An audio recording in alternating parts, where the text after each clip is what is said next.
Welcome back to another episode of Eating Adventures. My name is Rachel Kinsler, and today we're going to be making Rhubarb Apple Crisp.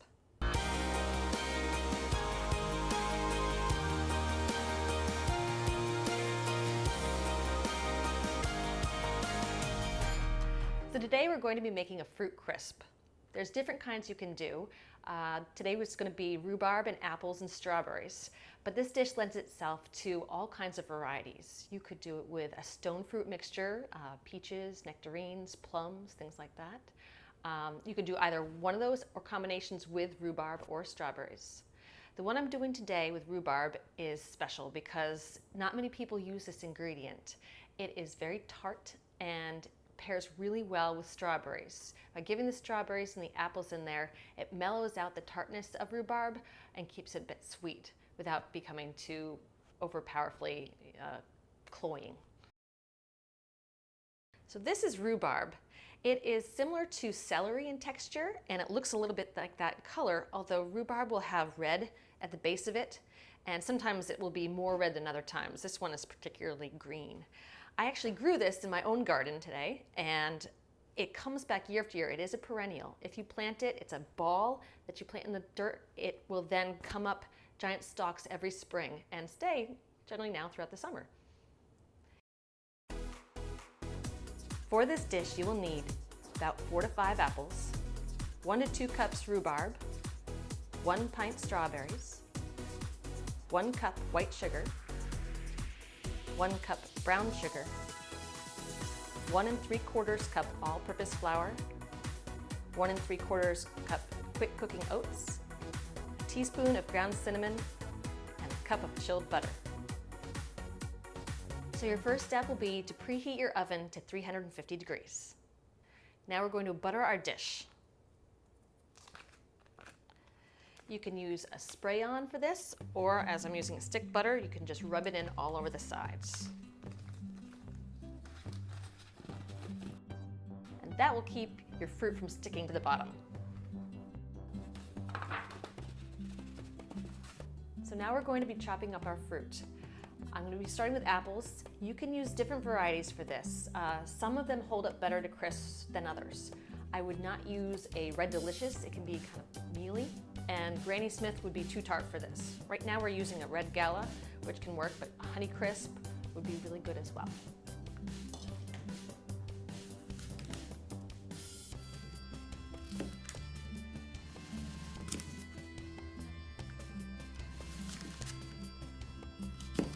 I find it's easiest to quarter the apples and then to cut out the inside seeds and core. It leaves the most amount of fruit available. Now we're going to cut up our apples into approximately 1-inch pieces.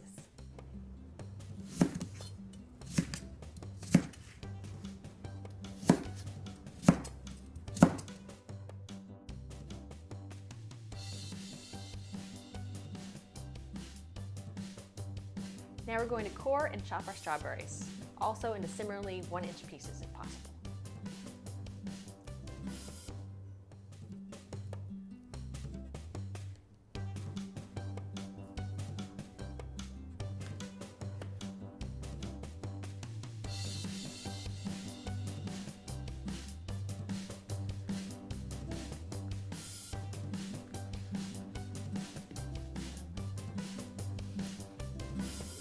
Now we'll chop up our rhubarb.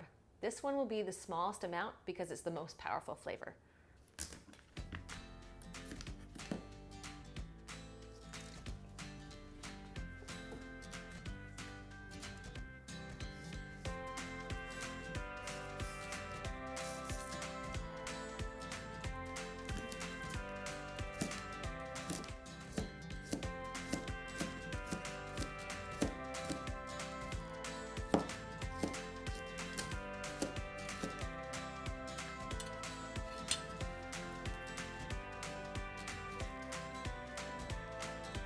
We now continue prepping our filling by adding sugar, flour, and cinnamon. We're going to do 1 cup of sugar. Now we have a teaspoon of cinnamon. This is one of those ingredients that I don't usually measure because I like to shaking it over until I'm happy. That way you can also adjust it to how much you would like as well. Most baking is exact. You have to be very careful about your amounts, but when it comes to spices and seasonings, I like to leave it up to your own free will.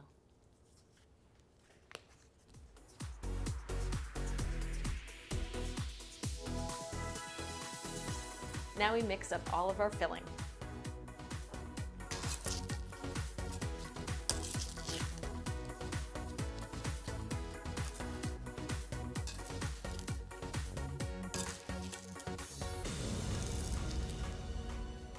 Now we can dump our filling into our pan.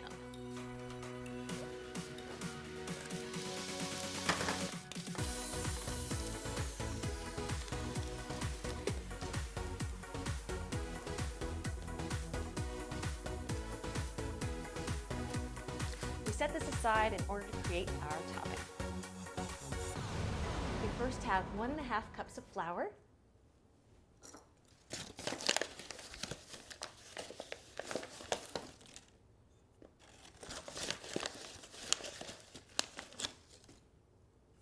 and now 1 3/4 cups of cooking oats.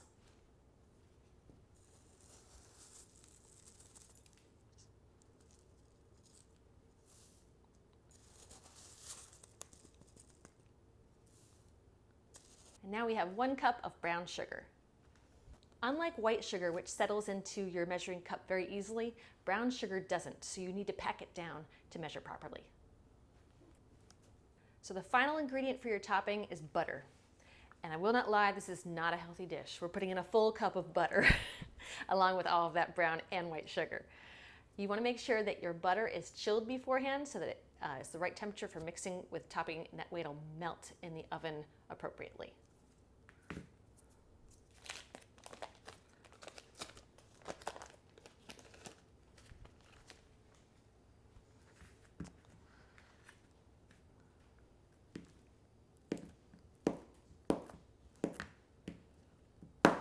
Now I'm using a potato masher. You could also use a food processor. We're just going to blend these ingredients together quickly as possible to keep the butter from melting all over the flour.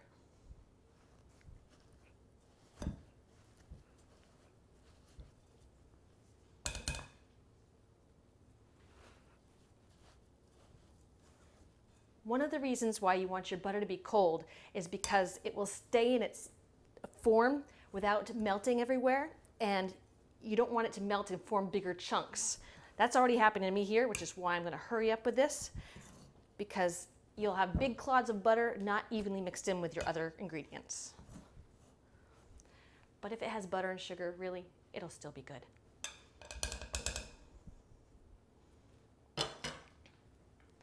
Now let's pour this mixture all over your filling.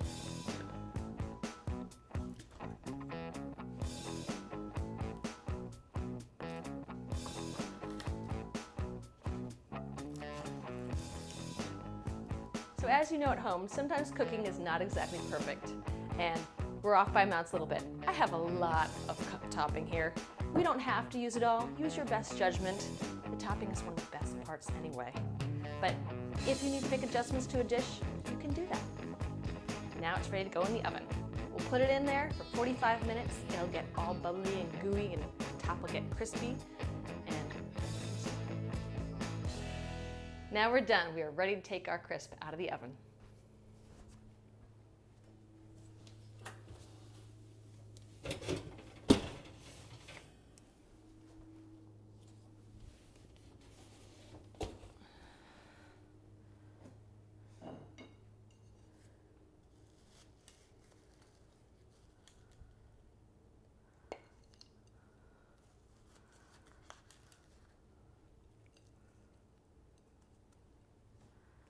There we are, Rhubarb Apple Crisp. I would suggest serving this with either nice ice cream or whipped cream.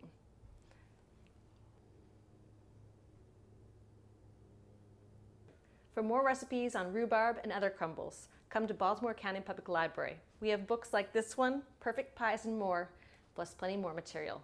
Come check us out.